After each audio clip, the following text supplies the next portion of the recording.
Hi. All right. Hello. Hello. It is game review time. Who's ready? I'm ready. I'm ready. You can see my mouse. That's disgusting. Disgusting. Get out of there. Well, I have to actually click stuff. So, I played Pony Island. You can watch it over on my YouTube channel. Um, yeah, and now we're doing a game review because I am a professional game developer. That is actually a true fact.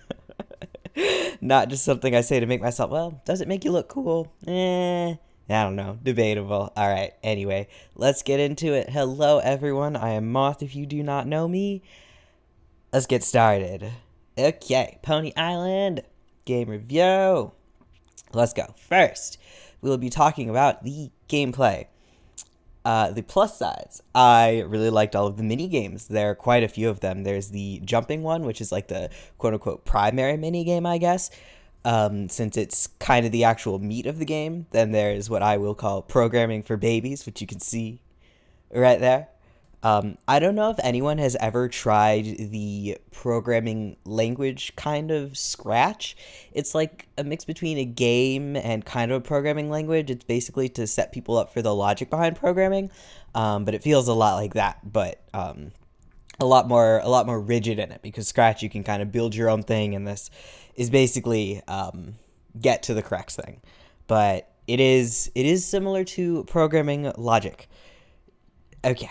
I liked the point and click parts also, which I'm going to put under the mini games ish, which is just basically pointing, clicking around the computer, messing with stuff. Thought that was very fun. Um, yeah, I like also that the mini games increase in complexity as you go, which is a big thing that I look for in games in general, which I would say a good 99%. Any game worth its salt will have mechanics build off of each other. Um, but I liked especially in the jumping part where it started by just jump, jump. But then as you go on, you get power ups, you get a laser, you get wings, you have to kill more stuff. Yeah. So I think that was done really well. And I think the increase in the difficulty in the programming was also done really well. So yeah, good job on that one. Devs, it definitely the jumping game went from a glorified version of the Google Chrome thing where it's like you don't have internet and then you can hit space and get a little dinosaur thing that is very fun when you have absolutely nothing else to do because you don't have internet. Not so fun in a full ass game. So it starts as that, but definitely changes to something more unique. Not that it's the most unique thing in the entire world, but it's fun and it definitely turns into more than just glorified dinosaur game, especially when you combine the rest of the parts of the game. It all works very well. The gameplay. I'll also talk about the meta. So, it is a very fourth wall breaking game, kind of. Like I said, you get to click around. The point and click parts are you get to click around your desktop and do messaging and go into other people's accounts and stuff like that. And you get to hack the little game. You get to little role play as the playtester, and I'll talk more about that later. But that's one of my favorite parts of the game, I think. Um, so yeah, it's fun to mess around with the computer and playtesting, which is basically what leads into the jumping minigame, the hacking, the quote unquote cheating that the NPC accuses you of. Yeah, no, that's very fun. Even the mini bait programming for babies is the hacking part of it. So very much enjoyed that little line. I also very much like talking to the NPCs. I appreciated that you didn't just have set lines that you could like click through. You actually could type your own thing. And while it wasn't exactly, it's not a conversation AI. They do have absolutely set lines and stuff, but I think they were done really well in that I had a lot of fun just being typing in stupid stuff, and they would at least respond close enough, either with like "shut up" or or "can we move on with it," something like that. It was more well done than what I'm saying there, but I very much enjoyed that aspect of it. I wish there was a little more, which I'm not docking points against the game for that whatsoever. I just wish there was more because it was very fun. Okay. And then I may be stupid, which I am. That's not a maybe. I am stupid. But even for my dumbass, I was eventually able to figure out the puzzles and the fights. They weren't too terribly frustrating to figure out. Not that the fights should have required any figuring out. That's on me being a dumbass. But, I think they were a good difficulty level. I think, anyone could beat the game with enough attention paid to it. Yeah, it wasn't too difficult. It wasn't super, this is boring easy. I think it was a good balance, even for my dumb ass. All right. Now, unfortunately, there are a couple negatives. There are a couple parts in the game where when you kill something, the screen, blinks white at you for a second, and it never actually led me to dying, I don't think. But and it was on purpose. It wasn't a glitch. But I would strongly suggest that you do not do that. That sucks. I don't know. It threw me off for a second. I felt like I was about to die. I wasn't sure it was happening. And it is only like half a second. And like I said, it didn't actually make me die at any point. But if I had died after that happening, I would have been pissed. As I talked about in my previous game review, which is also on my YouTube channel, one of my major pet peeves in a game is when I don't feel like the deaths are fair, which is a reason why I do actually play Bloodborne despite not being very good at video games, because all my deaths feel fair in this. And if I had died to a blinking screen in this game, it would not have felt fair. So at least I didn't die to them, but it was a bad idea. It didn't serve any reasonable purpose. Don't do that. If someone watching here is thinking about making a game, don't put screen blinks for no reason. That's absurd. Second of all, the hitboxes felt kind of awkward on the jumps. Like I would catch the little jump thing at the the back of the player character. So it did feel a little bit awkward sometimes. I died, a few times to that. I'm gonna say a decent amount of it was my fault. And they weren't the worst things in the world, but it was a little awkward. Again, I'm not going to deduct anything from it, especially because this is an indie game. I don't expect everything to be absolutely perfect, but it did feel awkward. It didn't feel like entirely my fault when doing that kind of thing. I think the player character was a little bit too big in comparison to some of the distances between the jumps and stuff like that. I think the player character just felt a little too big, didn't jump quite high enough a lot of the time to justify that. Yeah, like I said, not a huge deal, but it was a negative. So overall, I'm still going to give the gameplay a 5 out of 5 for everything good I said about it. I don't think the screen blinks or the awkward hitboxes were enough to deduct any points. Maybe I'd give it a 4 out of 5, but I think overall, it deserves a 5 out of 5 just because of how much it attempted and how much it succeeded in what it attempted. I think it did very, very well at that. Some of the stuff, like having a lot of different mini games and a lot of different pieces as a very small, I think this was this one person who did the whole thing? I think it might have been, which makes it like a lot even more impressive. But it definitely pulled off all of the stuff it tried to go for, and it did it well. I respect it. So 5 out of 5 for gameplay on that. You did a damn good job. You did better than some more less indie games and more going into the, I wouldn't say AAA field probably, but there are a lot of games that do a lot worse when trying to do more than one single mechanic.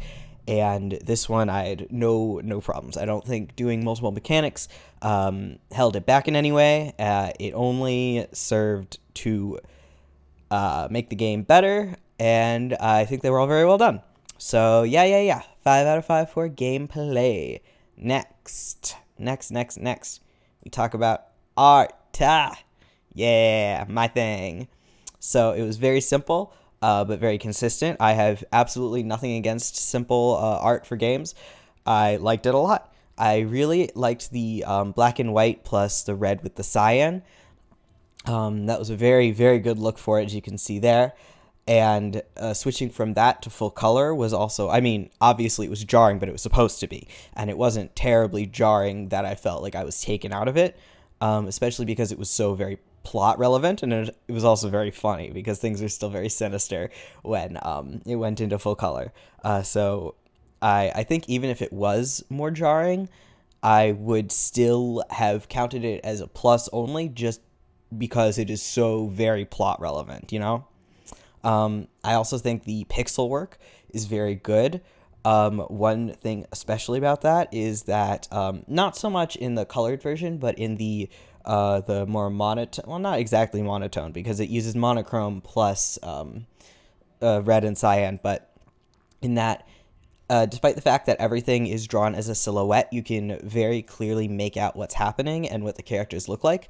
Sometimes, if that is not done well enough, then everything just kind of turns into a mush and you have no idea what's happening.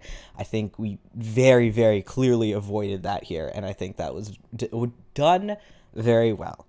I think I wouldn't exactly. Well, yeah, no, it is pixel art. It's somewhere between 8-bit and pixel, like 60, I don't know. I don't know these when we get into the super technical terms on this because pixel art is not exactly my method of or area of expertise, but it was done very well with the silhouettes, and it didn't look too crowded or jumbled.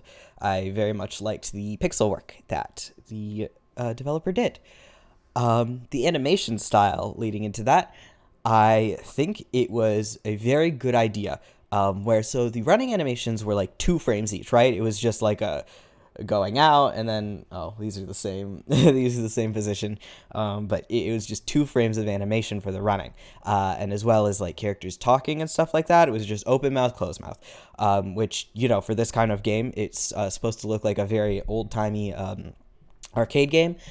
I think that was totally fine. The rest of the stuff, like jumping and the actual movement, and when you were shooting the lasers and stuff like that, were tweened frames instead of individual hand drawn each single frame, which also I think was totally, totally fine, totally the right call.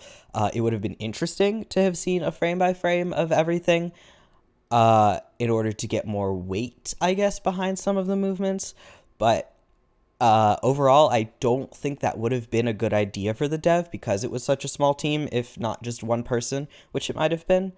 So while I think it would have been interesting to see, it might not have been better.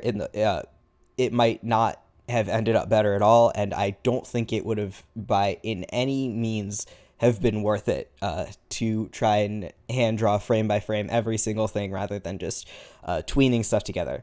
So I think you made I talk like the dev's gonna actually watch this. It would be cool if they did, though.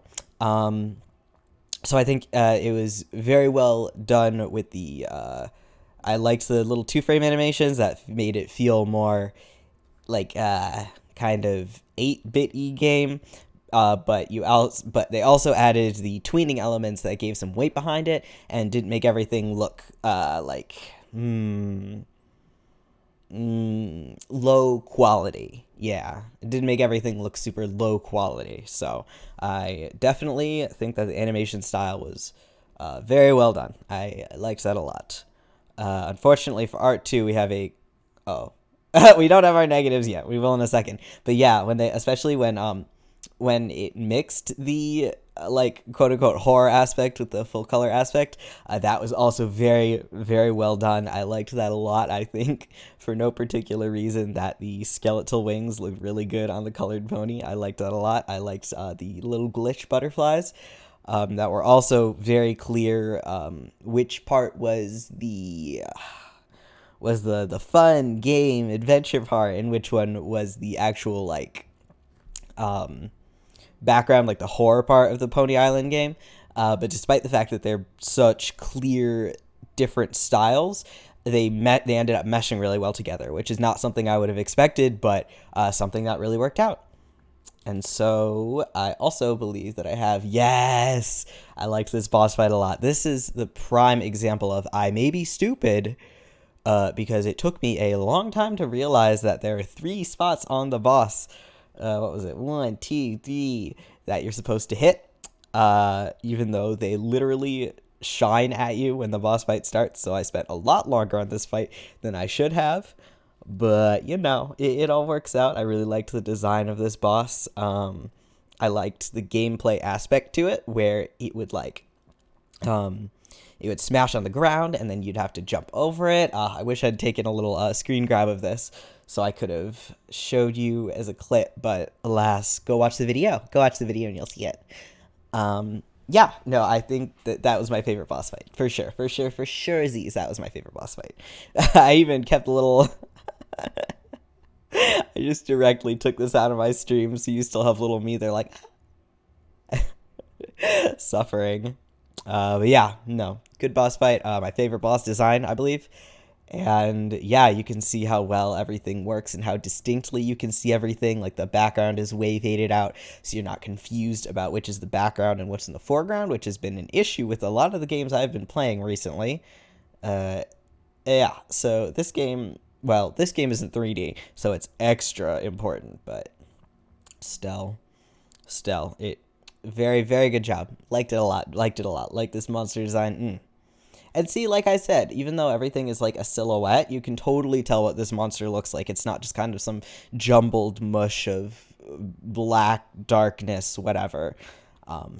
Very, very well done. Very well done. Okay, next is the negatives on the art. Wow, you cannot see this at all, huh? You can see it a little bit. So the 3D hand, I get it. I understand that it was there in order to make the player know that they are playing a human at an arcade playing the Pony Island game. And I think it was a decent way to show that, very simply. But it's just so jarring in comparison to everything. I think there was probably a better way to do it. Not that I can think of any way off the top of my head, and maybe a better way to do it would not have been worth the time and effort it was put in. And overall, it's not horrible, especially because it doesn't appear very much, but I would count that as a negative because I think that while it was a good idea, and while it did what it wanted to, it accomplished what it set out to, which is letting the player know that they are an outside player at an arcade. While I think it did accomplish that, I think that it could have been done in a better way, maybe. I'm not sure. And also, I'm so sorry, but the butterflies are butt ugly. They just are. I'm not gonna, for the most part, take points off of people for art style, especially in indie game stuff. In AAA stuff, I will be a lot harsher, a lot harsher on stuff like that. But for indie game stuff, especially because I do believe this was one person, I'm not going to, for the most part. But this butterfly is so fucking ugly, my guy. Look at that little bitch's face. I want to smack him. Which, you know what? Probably part of the point. I do like the little... Wait, can I do it? Yeah, my mouth does do that. But, it is a little bit cute, but it's also really ugly. I'm sorry. I'm putting that as a negative. Just barely, but I'm putting it as a negative. So overall, I do rate the art a 4.5 out of 5. I was going to do it a 5 out of 5, but I think the hand is just so jarring. I'm going to take a little bit off for it because I think there could have been a better way of doing that. Okay, next up, we're talking about the story. Sorry, I don't have pictures for this. I liked that it was just beta tester RP simulator. I think that was very fun. Obviously, it's very fun for anyone, but I think I especially appreciated this as a game dev who has done a lot of beta testing, because I really liked how you were... I really liked kind of arguing with the main antagonist, where the antagonist was like, all right, fine, you're cheating in my game. I took your notes to heart. I added stuff to this. Let's see you play it now and see how it goes. I'm like, yeah, thank you for taking my notes to heart. Absolutely, that is what I wanted you to do. Thank you very much. And then, I would continue to go play and be like, this and this and this and this. So, I don't know. It just felt like kind of a back and forth with the not exactly with the developers, but you know what I mean? Like, with the game itself. It was just the game in general was very meta, and this especially was. So I just, like I said, of course anyone could enjoy this, but I think especially as a fellow game developer and someone who has beta tested a lot of stuff, I think it was especially amusing to me or to anyone who's beta tested stuff at all. Um, yeah. I also really liked the NPC interaction. As I already mentioned, I believe in the gameplay stuff. Like I said, it was very well done in that you didn't have to choose from set phrases, but you were able to kind of talk on your own. And while, again, like I mentioned earlier in gameplay stuff, it wasn't exactly like in AI like you would get. It was well written enough that it didn't feel like I was just talking to a brick wall. Even though some of the times all it said was, shut up, stop talking to this person. It was like in character for the character, you know? So yeah, I liked that a lot.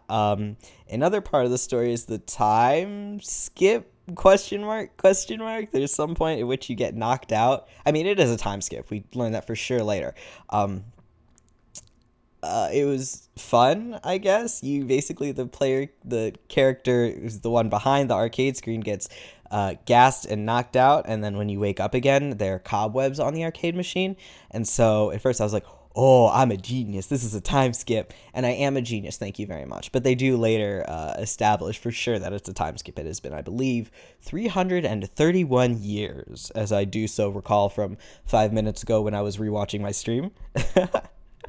So I think they showed it in a good way because the character passes out and then wakes up with the cobwebs on the thing. And because I'm dumb, I also do appreciate that they told you outright, even though they didn't have to. But they didn't tell you outright in a way that was too exposition-y, if you know what I'm saying. It didn't feel super forced. It may be a little bit forced, but not to any point in which I had any issue with it, especially because I just felt good about myself for having realized it beforehand. For stories, I'm also going to put time skip in the negative, because I really don't understand why that was there. I don't think it was necessary. It was kind of fun, I guess, but nothing really came of it. It would have been more fun to see something like come of it rather than just, oh, you've been asleep for 300 years. Yeah, I guess it established kind of more the background that you're in the afterlife and not actually still like alive. So I guess it did set it up to completely establish that, which was something that was being hinted at, if not just kind of said to you throughout the game. But, yeah, like I said, it was fun. I just am very confused by it. And this is another extremely negative. I cannot believe that it fucking lied to me. It told me that if I pressed my forehead to the screen, that I could go into the, the premium mode.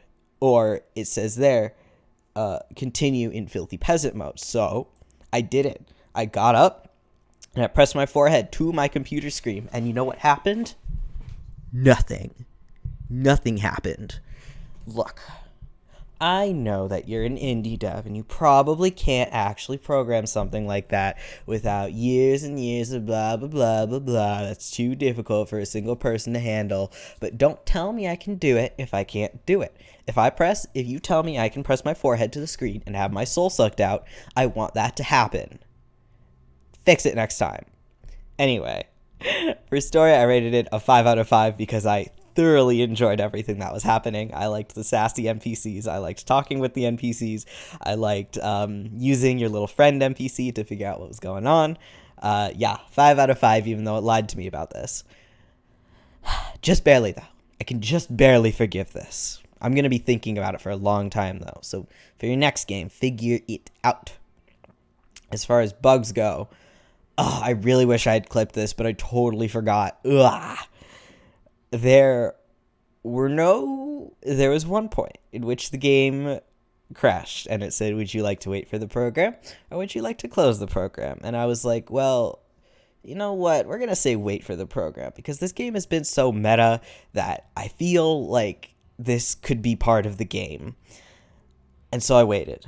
And then I waited a little bit more. And then I was just about to actually go and close it when the thing stops, and I was like, oh, that was definitely part of the game, right? Like, I was 95% sure that was part of the game. And then the character on the screen winked at me, and I can't wink because my eyes are... Don't worry about it. I can't wink for reasons. I can wink in real life, but I can't wink on my avatar for reasons. So yeah, I thought that was very funny. It lasted a second too long. I think that the game devs probably played this up very well to make it last just a second too long. Oh man, I was close to closing it. But like I said, they'd done enough meta stuff in the previously that I was like, all right, we're gonna try and sit this through and see what happens. And you know what? They did it. It got back and it was all good. It was very funny. I liked it. So yeah, no bugs. I had no issues with it. Finally, the value is $5. Go buy it, or you could wait for it to go on sale. Like me, I bought it for $1.50. Yeah, I put a screenshot of the $5 because I don't know, because I felt like it. But yeah, I would definitely say go buy it. It's a good little game. It took me about 3 hours or so. Might take some people a little less, but I wouldn't say under 2.5. So, for a $5 game, that's pretty well done. An indie dev, yeah, go for it, man. It's a fun experience. Even if you did watch my live stream, it's a fun thing to experience for yourself. And I would strongly suggest it. Fun game. Yeah. Go buy it. So, value, I would give it 5 out of 5. Yeah. Bug, 5 out of 5 for that. And overall, I don't think I have an overall slide, so we're going to go back to this one. Overall, I would give it a 5 out of 5, even though maybe a, 4.5 to 5 for gameplay and 4.5 for art. Still, definitely overall, it gets a 5 out of 5 from me. I saw recently that the dev actually has more stuff on Steam, so I'm going to look into that and maybe play it. We'll see, because I did very much enjoy this. The other game I think is about $10, and I guess I trust this dev enough by now to just throw $10 at the other game of his. And there is another one, I believe. It says it's coming out in 2021, so I'll probably try that too. All right. Yeah, my final words to you are buy this game. It was very fun. It will not take your soul. I'm very sorry. I tried. I did try. If you get it to take your soul, let me know. Tweet me, at me, something. I want to know. I tried my very best. I did. I really did. Okay. All right. I know I've been talking at the speed of light, and I am sorry for that. But I think that is about all I intended to get through. I know this was a little bit short, but partly because the game is a little bit short. There isn't too much to talk about, but it was a good game. I don't know what else to say. To anyone who has come, thank you so much for joining me. Very much appreciated, especially for game reviews, which is something I really like doing and something I put a lot of effort into. So, thank you. Anyone who came or anyone who watches this later on in archive or something, thank you. I hope you all enjoy the rest of your day, evening, etc. Good morning to my morning people. Good evening to my evening people. Good night, and goodbye. Peace, y'all. Make sure to follow me. Oh, right. Before I always forget this. Tomorrow we are doing an art stream at, I don't know, what is it, 6 p.m. CST? Something like that. Maybe it's 8. I don't remember. Check my schedule. That should be right. If that one's not right, the Twitter one is right. Always believe my Twitter schedule. Okay, so yeah, we're drawing tomorrow. We're going to be talking about character design. I'm going to be showing off moi and the steps I took to design moi. And also, I will be doing some live sketch of so you can basically see my process and see me lay stuff out. Yeah. So let's talk about character design tomorrow. But for tonight, good night, y'all. Have a good day. And again, follow my ass. Bye!